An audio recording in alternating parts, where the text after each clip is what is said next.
It's Thursday, the 25th of May, 2023, and welcome to the Water Action Platform. This week, we are galloping around the world with a tech showcase from North America, Italy for an innovation lab update, the Netherlands to hear about a new project from the Dutch government to improve engagement of young people in the water sector, and even our And Finally story, which is on pee recycling, or perhaps a better title would be How to Get the Most from Your Urine, has a very international feel to it.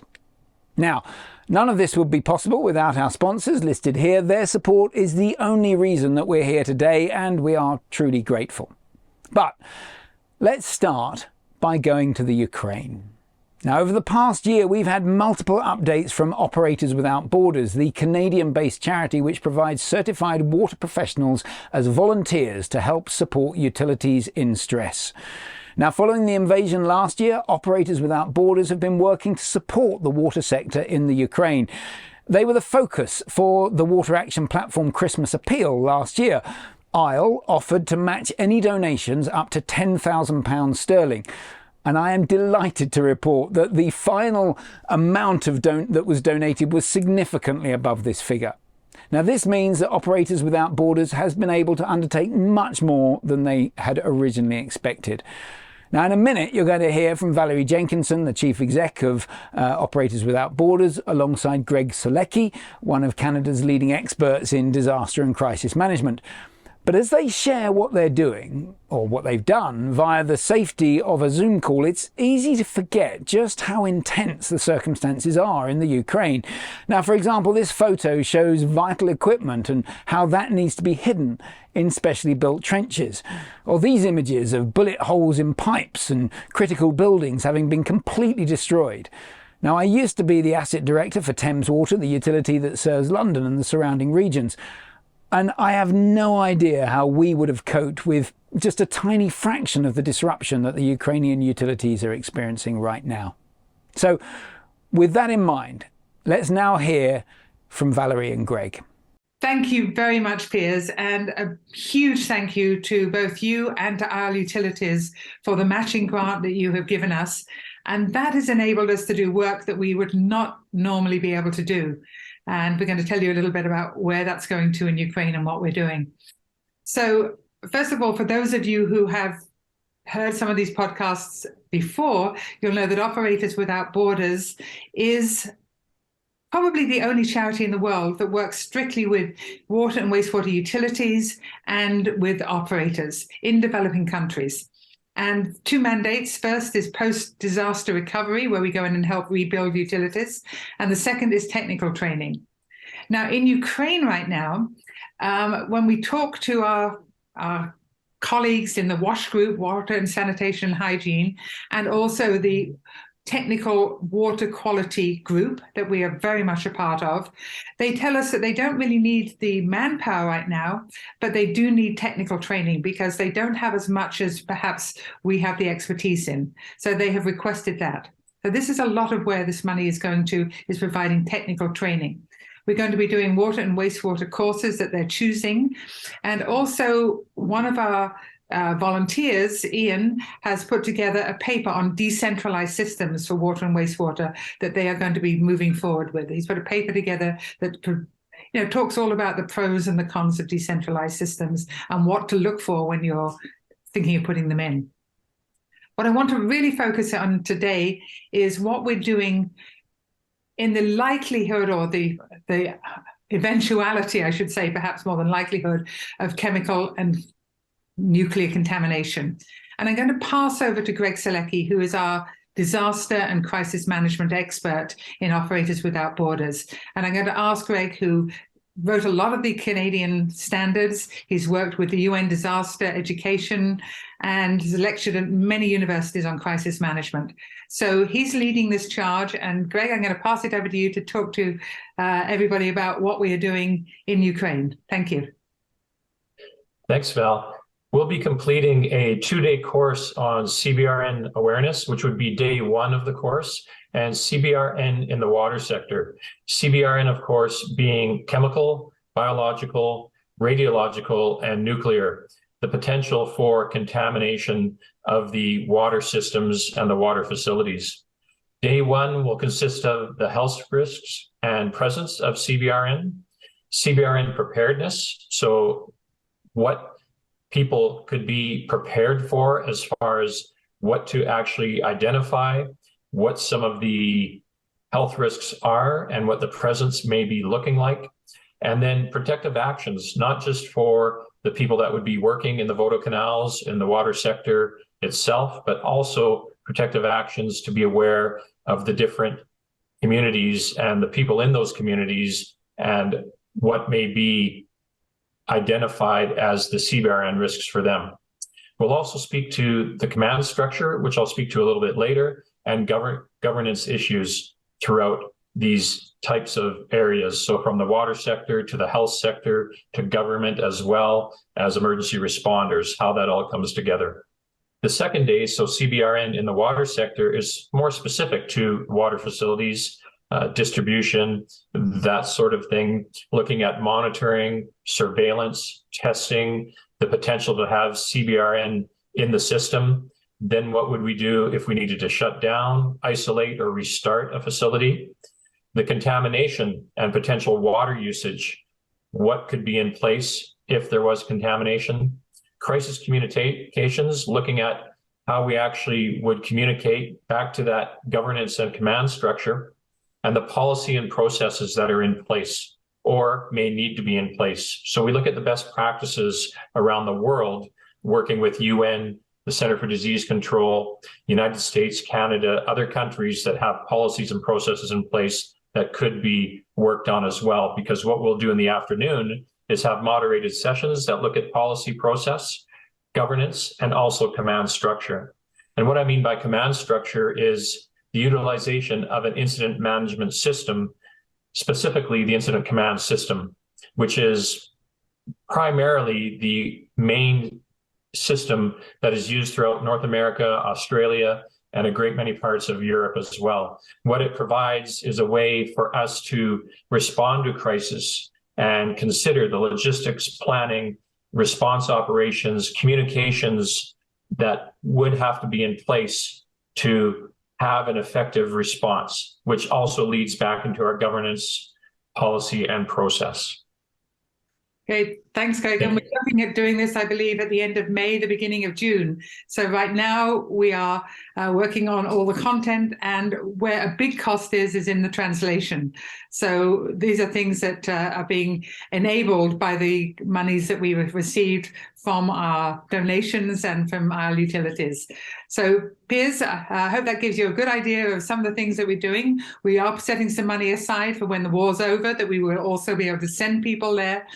But we can do a lot remotely in the meantime. So thank you so much, and back to you.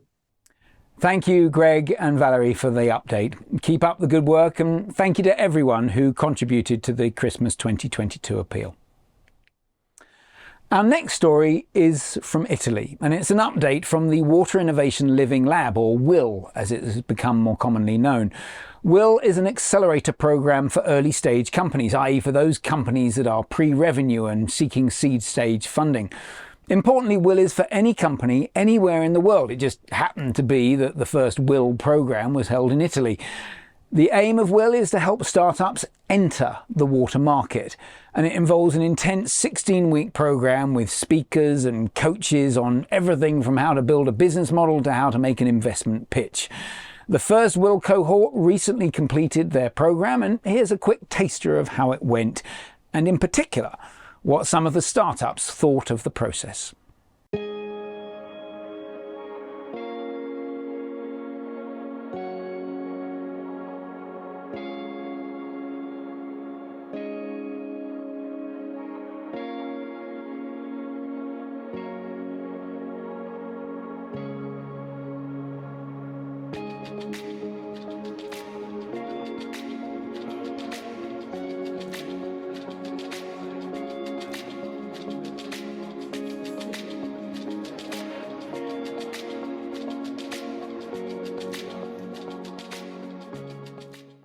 Hi, we're here at the final event of the WIL Accelerator that's been running for the last 4 months or so.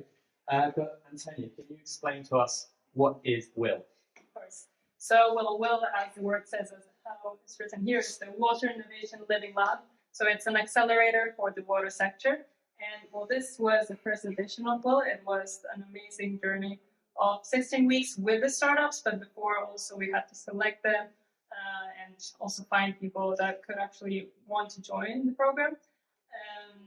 And yeah, it was 16 weeks of seminars, so learning a lot about how to build a startup and how to make it work, how to make it succeed, and also coaching sessions. So whatever question they had on the water sector, or also marketing, any question, legal advice, the startups would come to us, ask us their questions, and we would find a way to answer it.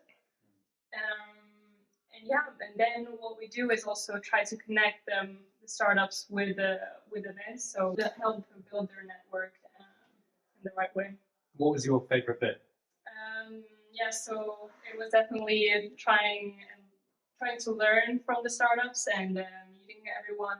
They were such a great group of innovators, and so it's just mind blowing how smart and talented and yeah, how it's great and so different in character, all of them.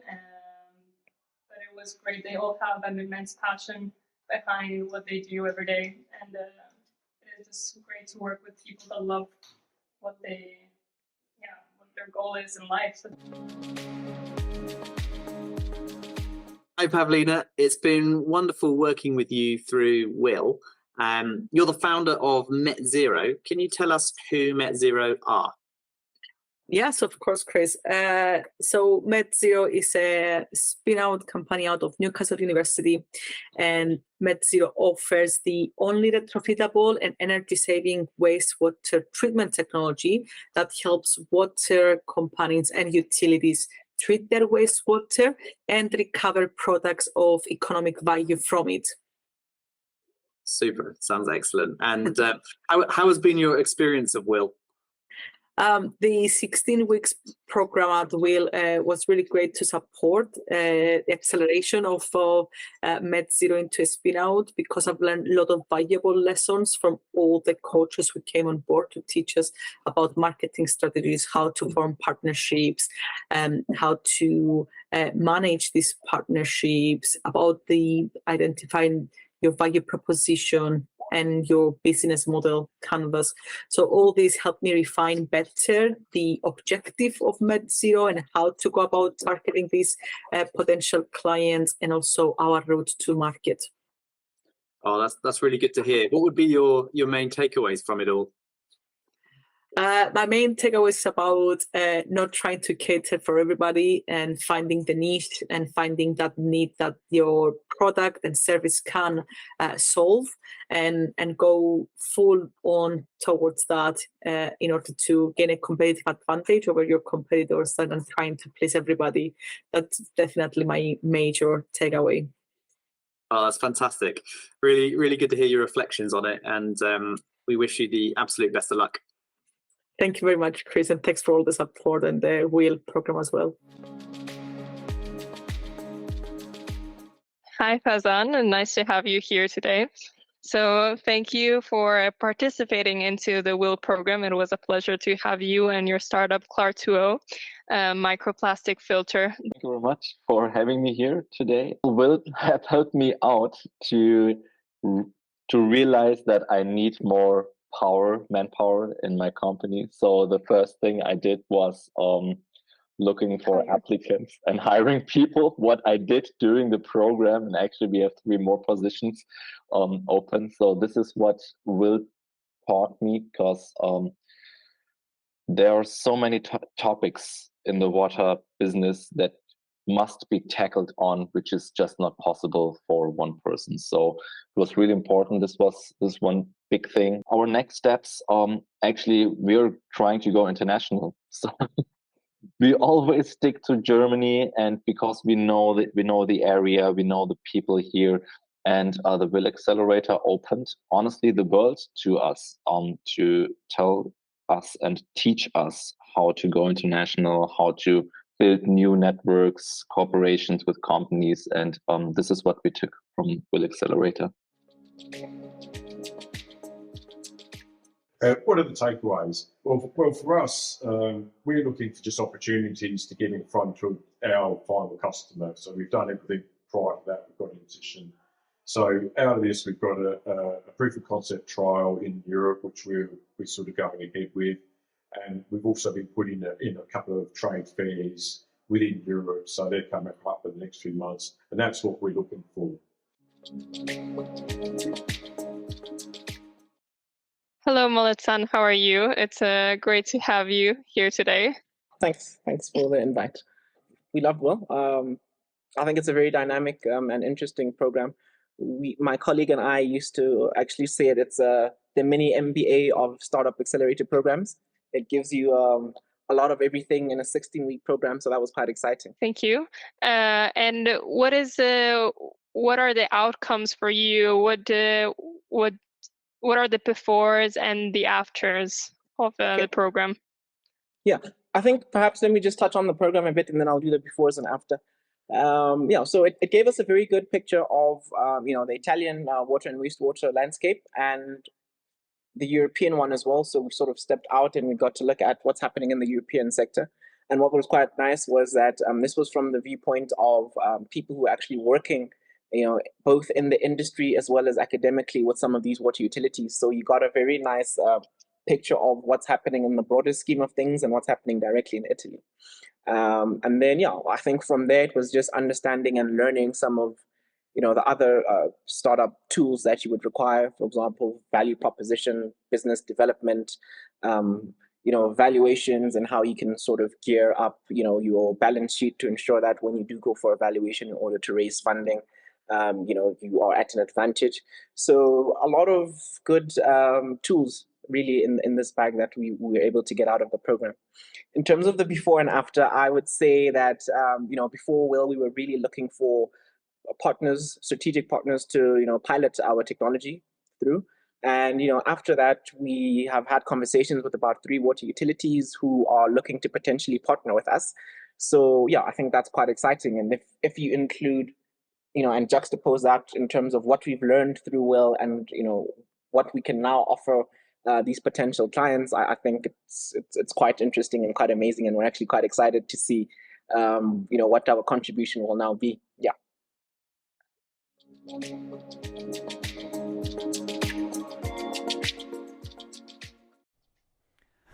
Wasn't that brilliant? It's great to hear the different things that each company takes from the program.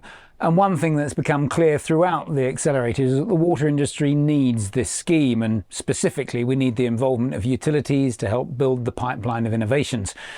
Now, fortunately, there will be another Will, a Will 2, as one might say.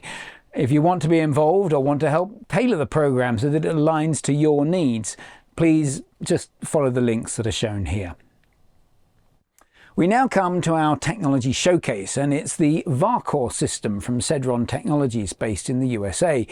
Now, what I particularly like about Sedron is their claim that they like to reinvent the norm. Now, as you'll see in a minute, when we hear from Stanley Janicki, the Chief Revenue Officer, they're basically a bunch of passionate engineers that fundamentally want to improve the world, which is no mean task.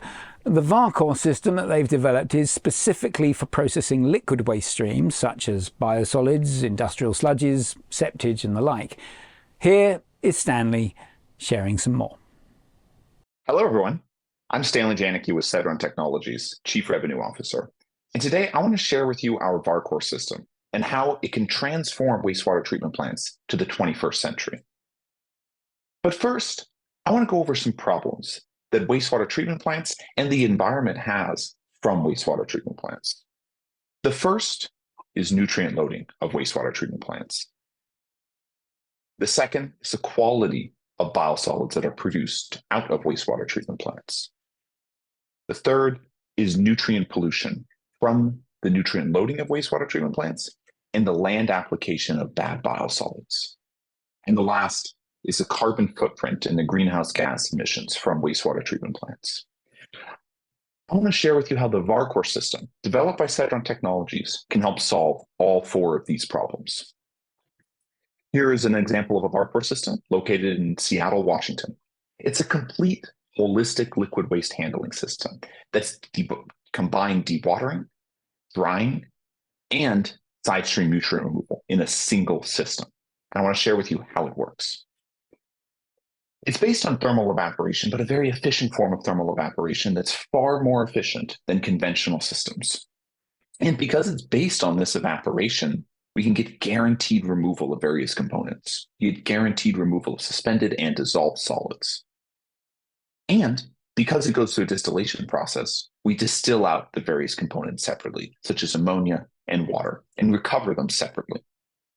This allows us to put together where the product's going to end up in the system. When you're looking at a nutrient loading or a nutrient balance of your wastewater treatment plant, you can say, oh, the ammonia, I can recover it versus have to destroy it through nitrification and denitrification. The water, we can recover it for beneficial reuse. And the potassium, the phosphorus, the organic nitrogen, the organic carbon can all be contained in the dry solids and removed from the plant in a final dry Class A biosolid.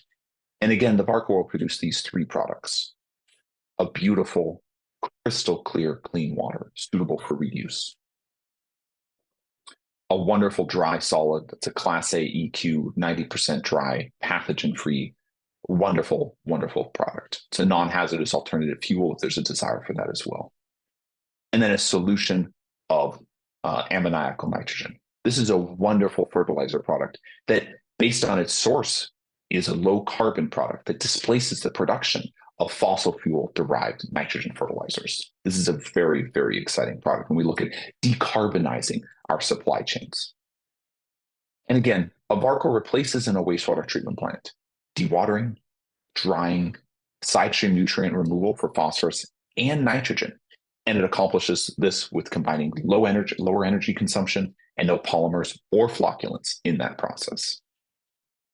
Now I want to show you some example sites. This all seems like a wonderful fairy tale, if you will, but I want to show you concrete installations where this is built and running today. The first is an Omega dairy in the Midwest, processing the waste from 4,000 cows. The system's been running since 2020. The next is a pilot system that we're able to take to site. It's available for additional pilot trials this year, and it initially processed waste from various rum distilleries, but it's available for wastewater treatment plant pilots as well. We have a full-scale commercial biosolids processing facility operational every day in the Seattle region. The system already has an EPA 503 Class A biosolids permit and processes septic and biosolids every day. And under construction is a much larger system, 5 times as large as that system, in the Midwest on dairy waste. We want you to be part of revolutionizing the wastewater industry. And we are ready for a full-scale commercial implementation at a wastewater treatment plant and could be running within 15 months of contract. Thank you so much. We are excited to work with you and continue this process. Go ahead and scan the QR code for a fun brochure on the Varcor and to learn more about it. Thank you. Thank you, Stanley. If you want more details on Varcor or on Sedron, then just let me know. We now come to a very quick appeal from the Netherlands government. Well, actually, it's not from the Netherlands government per se, but rather from Neil Dott, Executive Director at Aquafed, the Global Federation of Private Water Operators. Aquafed are carrying out a project to support the recruitment into the water sector of the very best young professionals. This initiative is one of a number that are being funded by the Netherlands government as part of their Valuing Water initiative. And this particular project will provide guidance to utility managers, in particular in low and medium income countries. Now, this scheme is going to help managers better understand how young people's career and life aspirations have changed and what new skills the next generation can bring to the sector. The first phase of this project is research, gathering key data, and this will continue until July. Aquafed will then produce a guidance document which can be shared widely. So here's Neil with a particular call out for help. So hi everyone, yep, it's Neil here from Aquafed. So I'm here to talk to you about a project we're doing with the Netherlands government, which is their Valuing Water Initiative Youth Journey. And what we've been charged with finding out is understanding the kind of careers and the career paths that young professional wants in the sector. And the objective is to really ensure that we're recruiting and retaining the best talent, particularly in lower and middle income countries. So what we want to do is try and produce some guidance for utility managers and service managers, just to help them fully understand the kind of the skills that young professionals now bring, the ways they want to work and interact with the sector, because we're hearing from young professionals that they don't all want, a 25-year career in a utility, which is perhaps what was the way in the past, and perhaps some of us have worked. So they want to interact with the sector in different ways, coming in as a startup or coming to the private as a private operator for 2 years and then going to the public. They have different ways. So what we're hearing is that there's kind of less perhaps organizational loyalty in the past, but equally to recruit and retain the best talent, we need to give these professionals some experiences that they can really get their teeth into. So that's what we want to find out, and ultimately produce guidance for utility managers to help them do that. What we need really now is utility managers in lower and middle income countries, say in Africa and Latin America particularly, to just be willing to talk to our consultants and answer some survey questions, some basic stuff. It won't take too long, it won't take too much of your time, but we really need the insights from people like you to really make this project successful. So I hope you'll get in touch with us and we'll provide the contact details for you, and you can spare us a bit of time. Thank you. So if you're a utility manager, feel encouraged by that appeal, click on the links here. All Neil's asking, as he said there, is you share your contact details. They've got a simple survey. They want to hear your views about career paths and progression for young people. I'm sure we're going to be revisiting this topic a bit later in the year. Now this brings us to our and finally story for today. And the topic, well, it is quite literally liquid gold. We are talking about phosphorus in its many forms. We use it as a fertilizer to enhance crop yields, but phosphate rock mining is horrifically unsustainable. Phosphate is a precious, finite resource, and quite aside from that, mining it makes, well, a complete mess of the environment. However, we have to have it. Plants and animals, including humans, need phosphates. Phosphates give our DNA its structure, and they help drive the crucial biochemical reactions that keep all living things living. That said, we clearly can't just keep digging phosphate out of the ground, because one day it will run out. So what else can we do? Well, we get phosphates from our food. The human body requires about 600 milligrams per day, and we generally consume much more than that. The excess, and here's the crux, leaves in our urine. Now, rather fascinatingly, the urine produced by each adult every day is enough to make a whole loaf of bread. Of course, I'm not saying that we wee in the bread, but rather that the urine from a single adult on a single day provides enough phosphorus to grow the amount of wheat that's needed for a loaf of bread. And that's, quite frankly, incredible. There are some glorious startups in the USA, Sweden, France, Kenya, South Africa, all diligently working on how to commercialize this sustainable resource. The list here is just a few of them. Now, according to research at Cornell University, the nutrients in urine can be recycled with very little loss of quality. Turning urine into fertilizer has many potential advantages, especially now when global supply chains are being particularly disrupted. It seems the answer to the pea shortage is closer to home than one might first think, and it's in our pea. And yes, I know that's a terrible pun, but we just couldn't resist. With that, we come to the end of this week's broadcast. I once again thank our contributors and sponsors. Next month we have a special broadcast focused specifically on the NEOM project in South Africa, so in Saudi Arabia. It will be held on June the 22nd at the usual times. Hope to see you then. Keep asking questions, keep sharing, and keep safe.